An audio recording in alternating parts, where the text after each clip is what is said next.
Enough fantasizing. It was time to get ready. Otherwise, I'll be late. Reluctantly, I took my last sip of coffee, grabbed my purse, and headed to work. There, I will have to face the object of my fantasies. His name was Bradley Stone, but everyone called him Stony. The name suited him. It was truly carved from granite and brought to life by the breath of a Greek god. In short, he was the most handsome man I had ever seen. I know what they say, beauty is in the eye of the beholder, but this was not just my opinion. By no means. He was practically the main topic of conversation when the girls from the office gathered. I recently heard Betty bragging in the dining room. She was absolutely delighted, telling the other girls that he smiled at her. Katie tried to interrupt, saying he had his hand on the back of her chair, leaning over her shoulder to check something on her computer screen. I think we all have our fantasies. When I was in high school, I had an incredible obsession with Sean Connery. I would give him my virginity in a heartbeat. This is not uncommon for teenagers with raging hormones. Hell, we all had a crush on someone back then, but it must be different now. We are adults. Is it still normal to have passions? My name is Langley Anderson, and for the last 16 years, I have been the faithful wife of Nelson Anderson, the best husband a wife could wish for. Together, we are raising our beautiful daughter, Evangelina. She is in her second year of high school and is truly a gift from heaven. I know. What right do I have to fantasize about another man? None, absolutely none. But I can't cope with it. I just have to look at him as he walks past my office door and I start squirming in my seat. I've been working with Stoney for about 7 months now, since he transferred to the Chicago office from California. When I first met him, I simply smiled while shaking his hand. I was scared to death that if I opened my mouth, I'd say something like, "Hey, do you want sex?" Wouldn't you know it, senior management chose me to show him around the office his first week. I tried to just ignore his appearance. I focused on treating him like any other colleague. And it worked, at least for a while. Some time ago, in order to ease my conscience, I even thought about confessing. That thought then turned into perhaps the most sinister and self-destructive idea I've ever had. I considered asking Nelson for leeway, permission for one night. As I said, Nelson is an almost perfect husband. He doesn't make millions, but he has a very good income and is home with his family almost every evening. He is loving, caring, considerate, patient, and passionate. He is honest and reliable to a fault. He teaches our daughter the difference between right and wrong through example and through the strength of his character. Just thinking about all the good things about him makes me wonder how I could even think about hurting such a person. I'm not stupid. I know that asking for freedom of action would destroy it. I also know that it would have damaged our marriage and our relationship, perhaps even ending it. Any woman who would do something like that must have the intelligence of an amoeba. No, I'm much smarter than that. I know that if I ever slept with Stoney, secrecy would be paramount and impeccable. No one, and I mean no one, except him and me, of course, could find out. I couldn't risk Nelson finding out for even a moment. As I pulled into the parking lot of our office complex, I took a deep breath to prepare for another day of self-flagellation. I needed to stop doing this to myself. Hell, yes, he's gorgeous, but at the end of the day, he's just a man. I need to keep telling myself this. He's just a man. He's just a man. A man with thick, wavy, raven black hair and pearlescent blue eyes that pierce your soul. A man with prominent cheekbones, deep dimples, a square jaw, and a strong chin with a dimple right in the middle. A man with broad shoulders and a body designed by Fisher. Yes, just a man. But oh, what a man. God. So I started again, reproaching myself. Sometimes I think I'm going crazy. Of course, there are times when I don't fantasize about sex with Stoney. Instead, I try to think of ways to get him into bed safely. I have no doubt that he is as interested as I am. Having been a beautiful woman my entire life, I've learned the difference between innocent flirting and whenever you want, baby. Stoney definitely falls into the latter category. No, the problem is not getting him into bed, the problem is making sure no one ever finds out about it. As I stepped into the elevator and pressed the button for the 9th floor, I could remember doing it without my heart racing or my blood pressure rising. When the doors opened, the organized chaos of the busy office was calming and helped me get through another day. The first thing I did was head to the executive coffee shop, the one with real coffee and not that crap from the machine. Yes, I've worked my way up the corporate ladder enough to earn the right to a good cup of coffee. I said, I'm not stupid. I walked over to my desk and was just about to sit down and take a sip of my drink when my phone rang. Hello. Good morning, Langley. It was Mr. Johnson, one of the vice presidents and one of my immediate superiors. I said hello, and after a few pleasantries, he asked me to come to his office. I didn't think I was in trouble, but I was wondering what it was all about. Have a seat, Langley. I realized that something was happening. Most of the time, Johnson would just make you stand in front of his desk, tell you what he wanted, and then let you go. It's rare for him to invite someone to sit. Langley, how about a little vacation? Vacation? Oh, actually, Mr. Johnson, my vacation is scheduled for August. We already have a family trip planned. It's more of a working holiday, although there will be no real work there. The corporation is holding a seminar on international management techniques next week. All offices are required to send 2 representatives.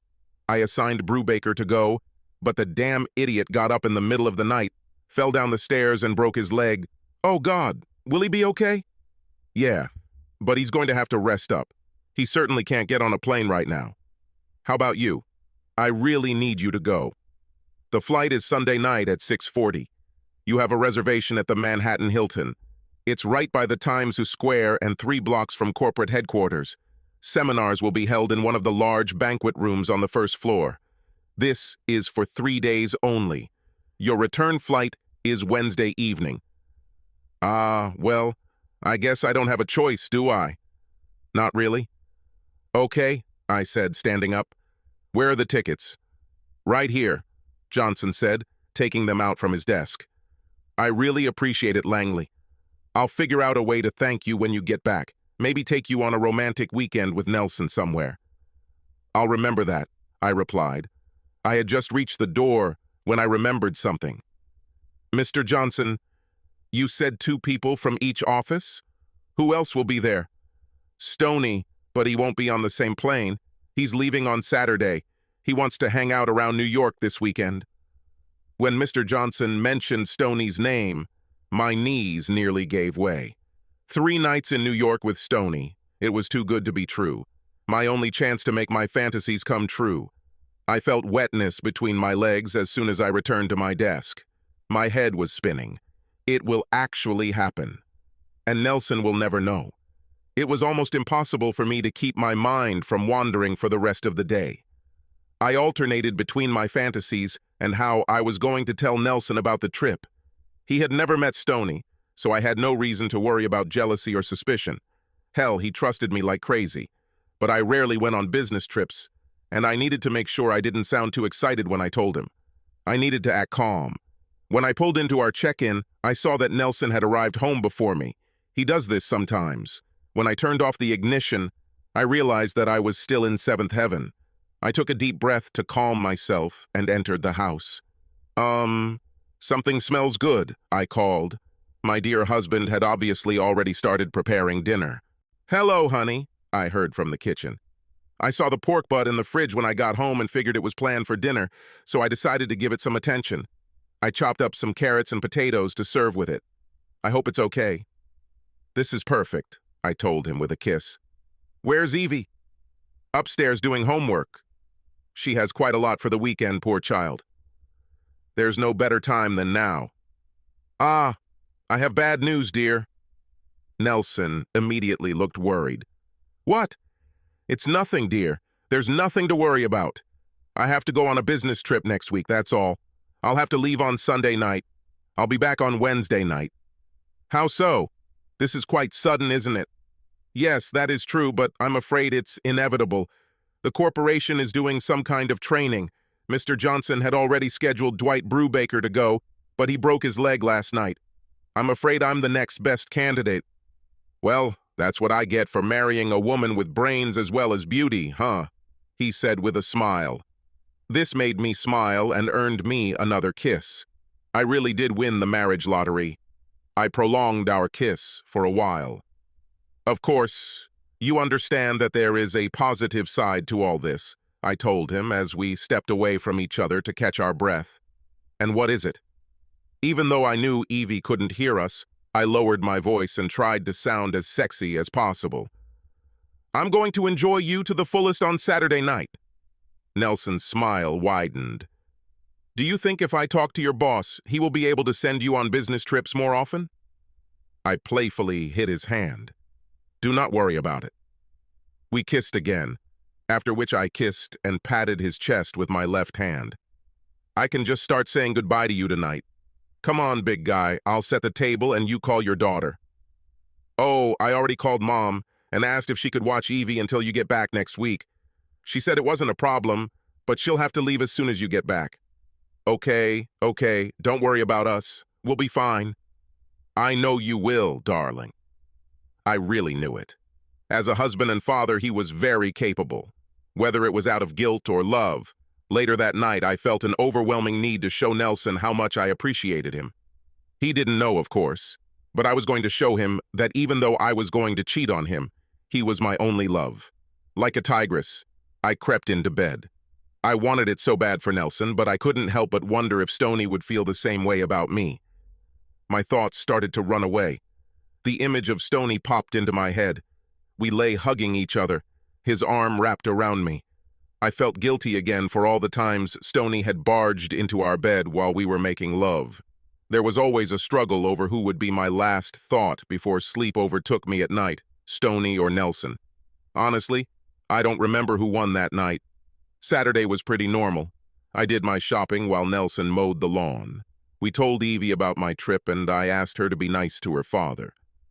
Saturday night, Nelson was determined to repay me for the previous night.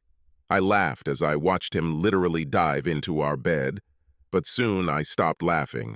Again, as we lay with our arms wrapped around each other, I thought about the upcoming event. Nelson wasn't even close to Stoney when it came to looks. Hell, not many men were. But does better looks mean better sex? I was sure that he had more experience than Nelson, but I assumed that I would soon know the answer, so I didn't think about it. On Sunday morning, my thoughtful husband surprised his two favorite women by taking us to breakfast, after which we drove into town and spent the day at the Lincoln Park Zoo. It was a great day, and I didn't think about Stoney even once until it was time to get ready. I didn't dare pack sexy nightwear or anything like that for fear Nelson would walk in and see it. I stuffed my prettiest lace bra and panty set under the rest of my clothes. I also had cash on me that Nelson didn't know about. If I have time, maybe I can buy something nice in New York. It would be great if I could buy something cheap enough that Stoney could just rip it off my body. I was going to drive my car to the airport, but Evie wanted to watch my plane take off, so Nelson drove us. They walked me to the security area where I kissed them both and told them I would see them Wednesday night. As I got in line, I turned around and blew them both another kiss. As I approached the security area, I felt as if I was leaving one world and entering another. One world was work, family, practicality, responsibility, common sense, and loyalty. The other is freedom, liberation, immaturity, wild recklessness, and yes, infidelity.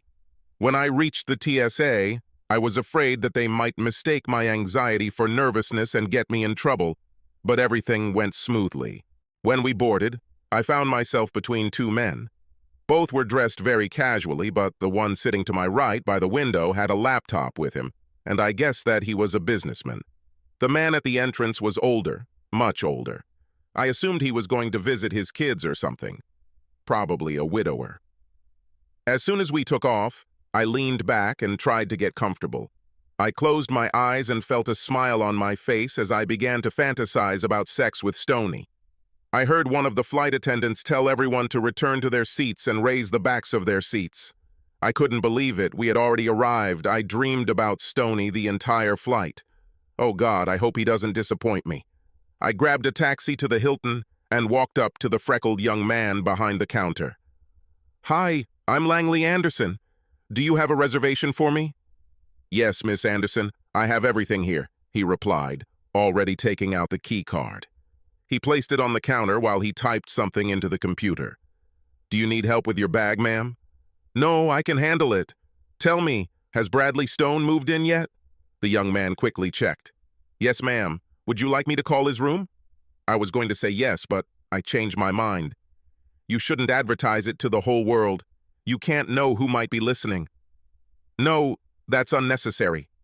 I signed the check-in receipt, grabbed my key card, and headed to the elevators.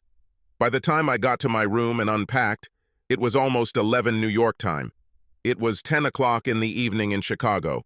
Before I did anything else, I had to call home and let my husband know that I had arrived safely.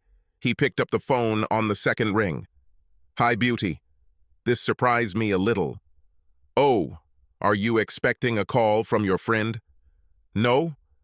I'm waiting for a call from my traveling wife, he laughed. How did you know it was me? Who else would call at this time? In fact, I've been waiting for your call for half an hour. Did everything go well? Yes, no problem. It just took a while to get from the airport. I think I'm already starting to feel jet lag. I'm kind of tired. Okay, honey, I won't keep you. Rest. He was so sweet. We said goodbye and exchanged love yous. When I hung up the phone, I yawned. I couldn't believe it. I was really tired. Hell, I was going to go to the bar and see if Stoney was there, but I was getting tired quickly. It must have been because of all that sex with Nelson. I don't think either of us got much sleep the last 2 nights. What to do? I definitely didn't want to fall asleep while having sex with the sexiest man alive. Thinking about my options, I yawned again. That's it, I told myself. I've waited so long, I'll just have to wait one more night. I unpacked my clothes and hung them up, then took a hot shower. I laughed at myself, thinking I should have taken a cold one. Poor Nelson didn't even cross my mind that night. My dreams were conquered by an invading force of desire and passion, a force called Stoney. The next morning, I went to the hotel coffee shop for breakfast. One of the guys at work, who used to stay here, told me they have the best eggs Benedict in the world. As I approached the hostess, I saw a hand raised at the back table. Good morning, madam. Are you alone? She asked with a friendly smile and a strong New York accent. Actually, I see a friend over there, I said, pointing to the lone raised hand that was now waving. Mind if I join him?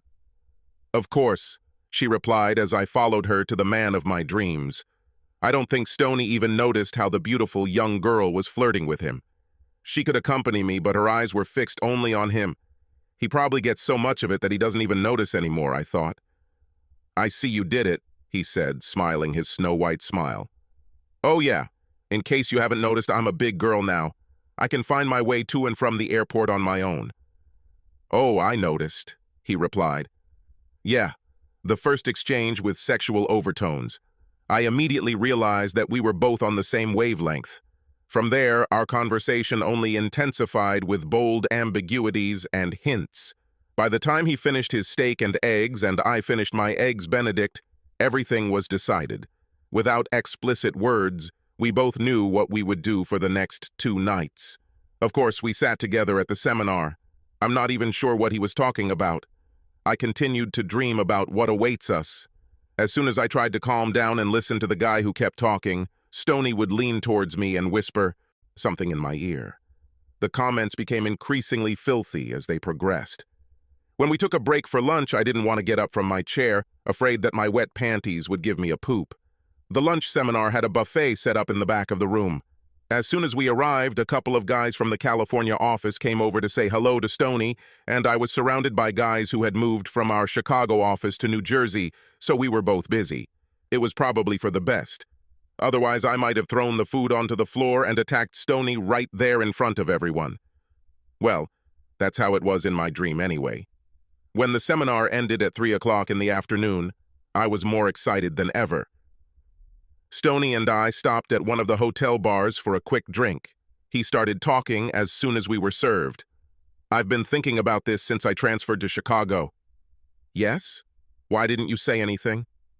I couldn't risk it. I love my wife and kids, but I also like the odd woman sometimes. I just have to be extremely careful. Angie, that's my wife. Almost got me a couple of years ago. I had a little adventure with cheerleader L.A. Rams. Like an idiot, I brought her home one day for a quickie. Of course, Angie decided to leave work early that day due to illness and came home early. If she had come 20 minutes earlier, she would have caught me red-handed. I went through hell for a while after that. I told her I came home for something, but there was no doubt that she suspected. When I broke up with the cheerleader, she threatened to expose us. I was sure that I would lose my family. That obviously didn't happen, but it taught me to be more careful in the future. I have to admit, it was a little disconcerting to hear myself called a queer woman, but at the time I thought that was the point. I didn't take it personally. All I could think about was having this handsome guy pressed against my naked body. I probably shouldn't have told you this, but I've been fantasizing about you for the last few months. Really? Well, he chuckled. I've never done this before. How does it work? So, should I just come to your room or what? His smile was almost patronizing. Well, I need a shower to freshen up after sitting in a chair all day. I also need to call Angie and sort this out. Let's meet at the restaurant for dinner around 6:30. After that, you go to your room and I'll go to mine for a while. Just to make sure. When I'm sure the coast is clear, I'll approach you. Are you sure? I mean, if you're going to take a shower, I could rub your back. There was that protective smile again. I like your enthusiasm, Langley, but we have the whole evening for the next 2 nights together. I need some time to relax and talk with my wife and children. Plus, sex is always better on a full stomach. It increases stamina. I'll stay the night, but I'll set the alarm for 5 in the morning. That way I'll be back in my room before anyone wakes up. How do you like that plan? I was actually a little disappointed. I wonder if he has any idea how impatient I am. I thought about telling him that I didn't want to wait that long, but I decided to keep at least an ounce of pride and agreed to his schedule. We finished our drinks and headed to our rooms. Instead of a regular shower, I decided to soak in the bath. Kudos to the Hiltons. I noticed a small bottle of lavender bath oil on the shelf. I filled the bathtub with hot water and added oil before plunging into it up to my neck. Oh God, it was heavenly. I bathed until I started to wrinkle, then put on my Hilton robe and headed to the bed. I glanced at my watch as I fell onto the soft bed. It was only 20 minutes to 5. God, there must be a way to speed up time, I thought. Dressing and makeup will take about half an hour. That still leaves almost an hour and a half. What should I do with all that time? I lay there thinking. She looked at her watch again. 4:45. It was only 4:45 in Chicago, but interesting. Knowing my husband, I assumed he would leave work early to spend time with his daughter. I decided to call home. I had to make sure Nelson couldn't detect any guilt in my voice. Hello? Hey, honey, I knew you'd be home. Yeah, and how did you know that? Oh, I just thought you'd want to spend as much time as possible with your daughter while I'm gone, I joked. You, my love, never interfere. Damn, he always knew what to say. Oh, you're so cute. How was your day? Same as always. How's the workshop going? Are you learning how to do morning exercises in the parking lot before work every day? I knew it was just my guilty conscience, but when Nelson mentioned exercise, I immediately associated it with sex and nervously wondered for a moment if this was some kind of veiled hint that he knew what I was doing. But just as quickly as this thought came, I realized that this was not so. He simply made a reference to what workers in Japan do. No, I managed to say, laughing. No exercise, just boring stuff about the psychology of the relationship between employer and employee. Oh, sounds like a lot of fun, he replied. If you want to talk to Evie, she's right here. Certainly. Hey, Mom, when are you coming home? I'll be home Wednesday night, honey. Do you miss it? Yeah, I have a little problem with boys, Mom. She lowered her voice to a whisper. I need to talk to you. Okay, honey. Can it wait until I get back? Yes. Here comes Dad again, she whispered a second time. I love you, Mom. It was a little game we always played. I love you more, I replied. We love you more. My husband and daughter echoed in unison. I couldn't help but laugh. Okay, guys, I give up. I'm going to eat and then I have homework before I go to bed, so I'll tell you goodbye for the night. Okay, honey. Now it was just Nelson's voice again. Don't work too hard, my dear. I love you. I love you too, darling. Goodbye. With that, I hung up. For a moment, I thought about how lucky I am to have such a wonderful family. Of course, my next thought was to look at the clock and see how much time was left before I met Stoney. As I started to get dressed, all sorts of thoughts were running through my head. And if he wants something really kinky, will I let him? What if he insists on something I don't want? What should I do? God, what if he makes me... What am I thinking? He's not like that. If he tries, I can threaten to tell his wife. But then Nelson will find out. I just need to make my positions clear from the beginning. I was driving myself to a nervous breakdown. Relax, I told myself. We'll have dinner, drink wine, chat. Everything will be fine. Just calm down, go to the meeting and enjoy yourself, Langley. This is what you've been dreaming about for months. Just take it as it comes. Or take it as it is, I said out loud, laughing at my own joke. Next was deciding what to wear. We needed to be careful. We knew the people at the hotel. I wanted to look good for him, but it didn't have to look like we were on a date. It was supposed to simply look like two colleagues having dinner together before retiring to their rooms for the night. Damn, how I wanted to knock him off his feet. Apart from my one set of sexy lingerie, I didn't even have anything tempting for him to take off later. Well, I thought, maybe this is for the best. I didn't want to seem too impatient, even though we both knew I was. I looked good, but that was it when I took the elevator down to the lobby. I definitely didn't attract the attention of men when I headed to the restaurant. It was 6:20 when the head waiter approached me. I was about to tell him I wanted a table for two when I noticed Stoney already seated. Perhaps I wasn't the only one who was impatient. To be honest, I don't remember what I ate. I didn't pay attention to this. I could hardly take my eyes off him. There he is, right in front of me. Sean Connery, Tom Cruise, and Cary Grant rolled into one. I still couldn't believe that this was really happening. The hour was approaching. I felt my heart beating a little faster. "Which room are you in?" Stoney asked quietly. 1412.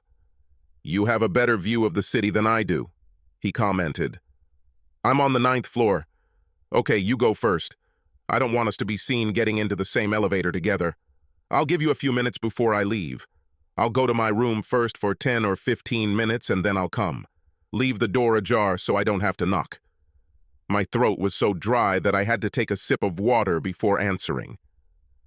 Okay. I got up and headed to the lobby. We both had one bill for the trip, so it didn't matter who paid. I let him do it.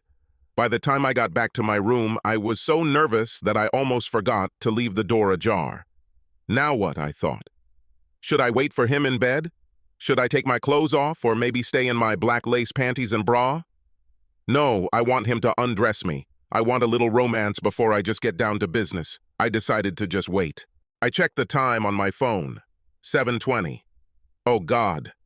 I started hyperventilating. I needed to calm down. I tried to take a few deep breaths. I got up and started walking back and forth. I needed a distraction for just a minute. I went to the minibar to make sure it was well stocked. I checked the inventory to make sure we had enough for several martinis. I took a couple more deep breaths and tried to force myself to relax. I checked my phone again. 7:26. That's it. My dream was coming true. My palms began to sweat. In fact, I started sweating all over my body. I rushed to the bathroom to touch up my makeup and apply deodorant. I had just returned when I saw Stoney quietly closing the door. He looked at me and smiled, locking the door. "Finally, we are alone," he said. Can you like a drink? I can make us a couple martinis," I finally managed to say. "Later," he said, closing the distance between us. It was like my skin was on fire as he grabbed the tops of my arms and pulled me towards him. I looked into his piercing blue eyes and felt like I was going to explode. By this point, my heart was pounding and my pulse was racing. My skin tingled with every nerve in my body sparkling with passion. Together our lips touched. I started to feel dizzy. The room began to spin. But something was wrong. Then I heard their voices echoing in my head. I love you more. I could see their image clearly. My husband and daughter stood there telling me they loved me more while I kissed another man. It was like a lightning strike. My body wasn't reacting to the excitement or anticipation of sex with Stoney. It was responding to the awareness of it. My nerves weren't burning with passion. They were telling me what a fool I was. Something was wrong, because fantasy is one thing, but cheating is unforgivable. I was on the verge of making the biggest mistake of my life. That's what my body was telling me. I quickly opened my eyes and pushed my hands away from Stoney's chest, while simultaneously pulling my lips away from his. I pushed so hard that he had to take a step back to avoid falling. It was clear from his face that he was very embarrassed. What's the matter? I can't do this, Stoney. I don't know what I was thinking. Thought? You've been dreaming about this for months. This is what we both want. You're just nervous. Let's have a drink. It'll help you relax. We'll just slow down, that's all. I'm gonna give you a night you'll never forget. Stoney, no, I'm serious. I can't do this. I can't do this to my husband. I can't do this to my daughter. You don't do anything to them. They'll never know. I was extremely careful not to let anyone see me. It's just you and me, Langley. No one else will ever know. I'll know, Stoney. I'll know. I'll never be able to look Nelson in the eye again.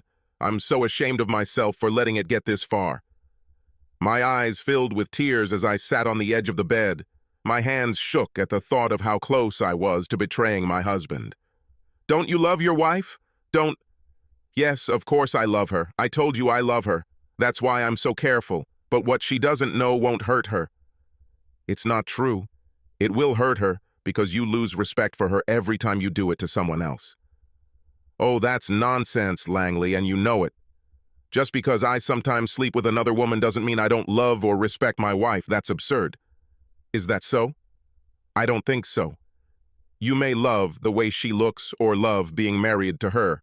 I don't know. But I don't believe you really love her. You can't respect someone you betray every time. Opportunities.